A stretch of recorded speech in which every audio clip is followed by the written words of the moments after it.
آہستہ آہستہ دن گزرنے لگے اور میری بیوی کی ڈیلیوری میں 1-2 دن باقی رہ گئے۔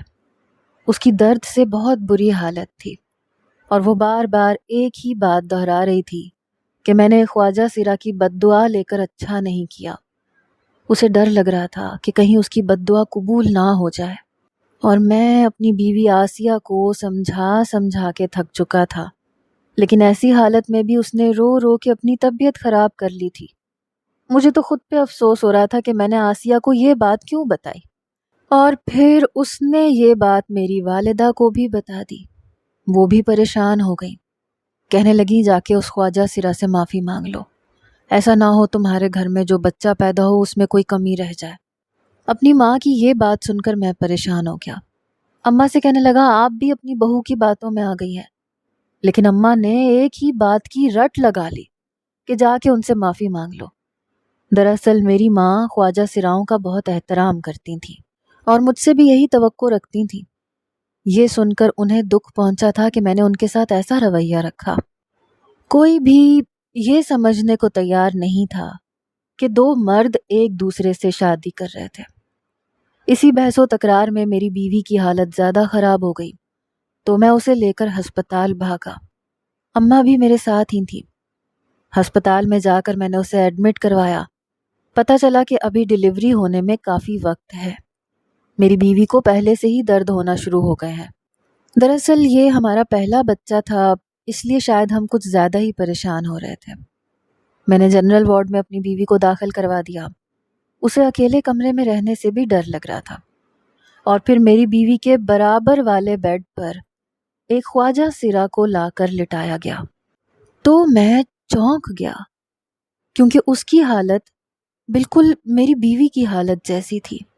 وہ بھی کسی بھی وقت بچے کی پیدائش کے عمل سے گزرنے والی تھی۔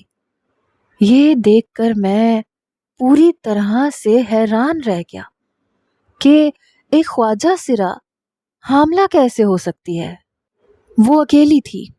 میری ماں نے جا کے اس کے سر پہ ہاتھ رکھا، اسے پانی پلایا تو اس نے میری ماں کو دعا دی، اور پھر میری ماں کے پوچھنے پر بتایا کہ وہ شادی شدہ ہے اور اب تو ماں بھی بننے والی ہے۔ اس کی بات سن کر میری ماں بڑی حیران ہوئی، پوچھنے لگی کہ کیا خواجہ سراؤں کے بچے بھی ہوتے ہیں؟ وہ ہنس کے کہنے لگی ہاں، خواجہ سراؤں کی شادی بھی ہوتی ہے اور بچے بھی ہوتے ہیں۔ یہ وہ بات تھی جسے سنتے ہی میری بیوی نے میری طرف دیکھا، روتے ہوئے کہنے لگی آپ نے بہت بڑی غلطی کر دی۔ دیکھ لے، خدا نے آپ کو دکھا دیا کہ کس طرح ایک خواجہ سرا ماں بھی بن سکتی ہے۔ یہ سب تو قدرت کے کھیل ہیں۔ کچھ ہی دیر میں وہاں 4 خواجہ سرا اور بھی آ گئے۔ وہ سب اس عورت کی دیکھ بھال کر رہے تھے اور پھر اسے ڈیلیوری کے لیے لے جایا گیا۔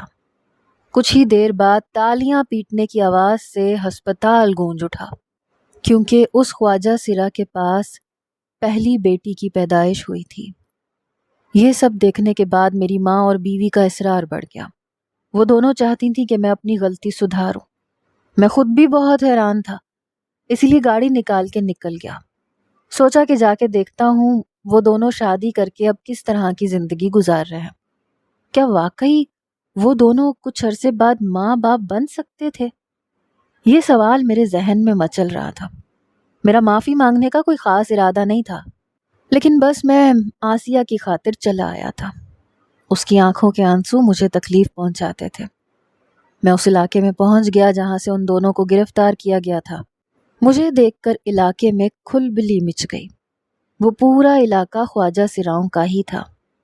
پھر ان کا گرو میرے پاس چلا آیا، آ کے کہنے لگا اب آپ یہاں کیوں آئے ہیں؟ میں نے اسے بتایا کہ میں ان دونوں خواجہ سراؤں سے ملنا چاہتا ہوں۔ وہ کہنے لگا ان دونوں کی شادی ہو چکی ہے، وہ اپنی زندگی میں خوش ہیں۔ آپ ہم لوگوں سے دور رہیں، کیونکہ آپ جیسے لوگ ہمارے حقوق سے واقف نہیں ہوتے، لیکن ہمیں ذلیل کرنے کے لیے آ جاتے ہیں۔ جو کچھ آپ نے ان کی شادی والے دن کیا تھا، اس کے بعد وہ دونوں بہت زیادہ پریشان رہے ہیں۔ میں نے گرو سے کہا میں انہیں گرفتار کرنے کے لیے نہیں آیا، میں بس ان سے کچھ بات چیت کرنا چاہتا ہوں اور میرے لیے یہ ضروری ہے۔ اس گرو نے کچھ دیر سوچنے کے بعد مجھے ان کے گھر بھجوا دیا۔ میں اندر داخل ہوا تو وہ دونوں سامنے ہی بیٹھے تھے۔ مجھے دیکھ کر چونک اٹھے۔ میں ان کے سامنے ہی بیٹھ گیا، غور سے اس لڑکی کو دیکھنے لگا جس نے مجھے بد دعا دی تھی۔ پہلی نظر میں وہ بالکل لڑکی ہی معلوم ہوتی تھی، کہیں سے یہ گمان نہیں گزرتا تھا کہ وہ لڑکی نہیں بلکہ خواجہ سرا ہے۔ میں نے اس سے نام پوچھا، اس نے بتایا کہ اس کا نام نین تارا ہے اور اس کے شوہر کا نام ڈالی ہے۔ اس کی بات سن کر میں چونک گیا۔ ان دونوں نے خود ہی کیسے ڈیسائیڈ کر لیا تھا کہ کون بیوی ہے اور کون شوہر؟ ڈالی اٹھ کے اندر کمرے میں گئی، پھر ایک کاغذ نکال کے لا کے میرے سامنے رکھ دیا، جسے دیکھ کر میں چونک گیا۔ پھر میں نے آہستہ آہستہ اس سارے کاغذ کو پڑھا تو میں حیران رہ گیا۔ میں نے ان دونوں کی طرف نظر ڈالی تو ان کے چہرے پر ایک سکون تھا۔ ڈالی کہنے لگی کہ آپ کے پولیس اسٹیشن سے آنے کے بعد ہم نے یہ فتویٰ حاصل کیا ہے۔ اس وقت ہمارے پاس فتویٰ نہیں تھا، لیکن ہم دونوں کی شادی شرعی طور پر جائز ہے۔ جب ہمیں لگا کہ آپ جیسے لوگ ہمیں بلا وجہ پریشان کریں گے تو ہم نے خصوصی طور پر یہ فتویٰ اپنے پاس رکھ لیا تھا۔ ہم خواجہ سرا ہیں اور ہمیں اس بات کا حق حاصل ہے کہ قدرت نے ہمیں جس بنیاد پر تخلیق کیا ہے اس حساب سے ہم شادیاں کر سکتے ہیں۔ فتویٰ پڑھنے کے بعد نہ صرف میں حیران ہوا بلکہ میرے دماغ کی بہت سی گرہیں کھل رہی تھیں، اور پھر ان دونوں نے مجھے اپنے بارے میں بتانا شروع کیا۔ نین تارا اور ڈولی دونوں کی سٹوری تقریباً ملتی جلتی ہی تھی، یا شاید ان جیسے سبھی لوگوں کی سٹوری ایک جیسی ہی ہوتی ہے۔ وہ دونوں پیدائشی طور پر نامکمل تھے۔ جب یہ بات ان کے والدین کو پتہ چلی تو انہیں دوسرے بچوں سے الگ ٹریٹ کیا جانے لگا۔ دونوں کے والدین نے نہ انہیں اسکول بھیجا، نہ ہی محلے میں کہیں نکلنے دیا، لیکن وہ بھی عام انسانوں کی طرح تھے۔ کب تک چار دیواری میں قید رہتے؟ کبھی کبھی وہ اپنے ماں باپ سے لڑ جھگڑ کے گھر سے باہر نکلتے تو انہیں احساس ہوتا کہ وہ دوسروں جیسے نہیں ہیں بلکہ بہت مختلف ہیں، اور اس بات کا احساس انہیں دوسرے لوگوں کی طرف سے ہی دلایا جاتا تھا۔ ہر کوئی ان پر آوازیں کستا، ان کی چال ڈھال کو طنز کا نشانہ بناتا۔ ان کے اپنے بہن بھائیوں نے انہیں قبول نہیں کیا تھا، بلکہ ان کے بہن بھائیوں کا کہنا تھا کہ تم لوگوں کی وجہ سے ہمارا بھی مذاق بنتا ہے۔ اور پھر ایک عمر آئی جب ان کے لیے اپنے گھر کی چھت ہی تنگ پڑ گئی۔ ماں باپ بوڑھے ہوئے تو دوسرے بہن بھائیوں نے انہیں ساتھ رکھنے سے انکار کر دیا، اور اس طرح ان دونوں کو ہی اپنا گھر چھوڑنا پڑا۔ جب ایسے بچے گھر چھوڑتے ہیں تو پھر انہیں جگہ دینے والا اور سہارا دینے والا کوئی نہیں ہوتا۔ وہ کسی نہ کسی ڈیرے پہ پہنچ جاتے ہیں، پھر یا تو وہ مانگنے والے بن جاتے ہیں یا پھر ناچ گانے والے۔ وہ بھی ایسے ہی ایک گرو کے پاس پہنچ گئے جو ناچ گانا کرتا تھا۔ وہیں سے ان لوگوں نے رقص سیکھا، فنکشن اٹینڈ کرنے شروع کیے۔ ان جیسے لوگوں کو نوکری تو کوئی کہیں نہیں دیتا، اسی لیے ناچ گانا کر کے ہی پیسے کمانا ان کی مجبوری تھا۔ لیکن عام انسانوں کی طرح ان کے اندر بھی کچھ فطری تقاضے تھے۔ دراصل ڈالی جس طرح کا خواجہ سرا تھی، اس کے اندر مردانہ خصوصیات زیادہ تھیں۔ وہ کسی عورت سے شادی کر سکتی تھی، اور نین تارا اس قسم کی خواجہ سرا تھی کہ اس کے اندر زنانہ خصوصیات موجود تھیں۔ ان دونوں کا پہلے باقاعدہ چیک اپ ہوا، پھر پتہ چلا کہ دونوں کی شادی ممکن ہے، کیونکہ ڈالی ایک مرد کی طرح ہے اور نین تارا عورت کی طرح، اور اگر ان کی شادی کے بعد کچھ علاج ہو جائے تو پھر ان کے بچے ہونے کا امکان بھی ہے۔ ان دونوں نے گناہوں کا راستہ چھوڑ کر ایک دوسرے کو قبول کرنا مناسب سمجھا، اور یہی سوچ کر انہوں نے شادی کا ارادہ کر لیا۔ لیکن جب دوسرے محلے میں رہنے والے لوگوں کو اس بات کا علم ہوا کہ ایک خواجہ سرا دوسرے خواجہ سرا سے شادی کر رہا ہے تو انہوں نے بغیر سچائی جانے پولیس میں کمپلین کروا دی۔ سب کو یہی لگا کہ یہ شادی ہم جنس پرستی کو فروغ دینے کے لیے ہے، جبکہ یہ شادی ہمارا حق ہے، کیونکہ ہم میں سے ایک مرد ہے اور ایک عورت ہے۔ یہ اور بات ہے کہ خدا نے ہماری وضاقتہ کچھ الگ طرح کی تخلیق کی ہے۔ میں پورا فتویٰ بھی پڑھ چکا تھا، دونوں کی بات بھی سمجھ چکا تھا۔ ان دونوں نے مجھے اپنی میڈیکل رپورٹ بھی دکھائی تھی۔ جس کے مطابق واقعی ڈالی میں مردانہ خصوصیات تھیں اور نین تارا میں زنانہ۔ مجھے اپنی غلطی کا احساس ہو چکا تھا کہ میں نے بنا سچ جانے بہت بڑا قدم اٹھایا تھا، اور ان کی زندگی جو پہلے ہی دکھوں کے بھنور میں پھنسی ہوئی تھی اسے مزید مشکل بنا دیا تھا۔ میں نے دونوں سے معافی مانگی، اور خاص کر نین تارا سے۔ میں نے اس سے کہا کہ وہ اپنی بد دعا کو واپس لے لے، کیونکہ میری بیوی امید سے ہے، کسی بھی وقت میرے گھر میں بچے کی پیدائش ممکن ہے۔ نین تارا نے نم آنکھوں سے مجھے دیکھا، کہنے لگی ہمارا دل صاف ہوتا ہے، ہم بد دعا بھی دیتے ہیں تو اوپری دل سے دیتے ہیں، کیونکہ ہم جانتے ہیں کہ ہمارے جیسے بچوں کے ساتھ کیا ہوتا ہے، اس لیے ہم خود نہیں چاہتے کہ کسی کے گھر ہمارے جیسی اولاد ہو۔ پھر اس نے جھولی اٹھا کے میرے ہونے والے بچے کے حق میں بہت ساری دعائیں کی۔ میں ان دونوں کو شادی کی مبارکباد دیتا ان کے گھر سے نکل پڑا۔ میری آنکھوں میں نمی تھی، اور میں سوچ رہا تھا کہ کیوں آج کے دور میں بھی ہم اتنی جاہلانہ سوچ رکھتے ہیں، کیوں سچائی جانے بغیر ہم ایسے قدم اٹھاتے ہیں جس سے دوسرے کی زندگی خراب ہو جاتی ہے۔ کیوں مجھے اس بات کا علم نہیں تھا کہ فتووں کے مطابق اور میڈیکلی طور پر خواجہ سراؤں کی شادی اور ان کے بچے ممکن ہیں، البتہ شرط یہ ہے کہ مردانہ خصوصیات رکھنے والے خواجہ سرا کی شادی زنانہ خصوصیات رکھنے والے خواجہ سرا کے ساتھ ہی ہو سکتی ہے۔ ابھی میں راستے میں ہی تھا کہ میرا فون بج اٹھا۔ دوسری طرف میری ماں تھی، جس نے بہت ہی خوشی سے مجھے باپ بننے کی خوشخبری سنائی اور بتایا کہ میں ایک بیٹے کا باپ بن گیا ہوں۔ میں نے خدا کا لاکھ شکر ادا کیا تھا جس نے مجھے ایک مکمل اور صحت مند اولاد عطا کی تھی، کیونکہ اب میں جان گیا تھا کہ اگر اولاد نامکمل ہو تو ماں باپ اور اولاد ساری زندگی کیسی اذیت میں گزارتے ہیں۔ ہمیں چاہیے کہ ایسے لوگوں کو پریشان نہ کریں، ان کی زندگی کو مزید مشکل نہ بنائیں، اور حکومت کو بھی چاہیے کہ سرکاری سطح پر ایسے خواجہ سراؤں کے لیے کام کیا جائے تاکہ انہیں نوکری کے مواقع مل سکیں اور ان کی زندگی بھی عام انسانوں کی طرح بہتر طور پر گزر سکے۔ یہ لوگ تو خدا کی خاص مخلوق ہیں، نہ جانے کیوں ہماری کوتاہیوں اور غفلتوں کی وجہ سے یہ ناچ گانے جیسے کام پر لگ گئے ہیں۔ آپ کی اس بارے میں کیا رائے ہے؟ کیا آپ کو بھی یہ بات معلوم ہے کہ خواجہ سراؤں میں بھی قسمیں ہوتی ہیں؟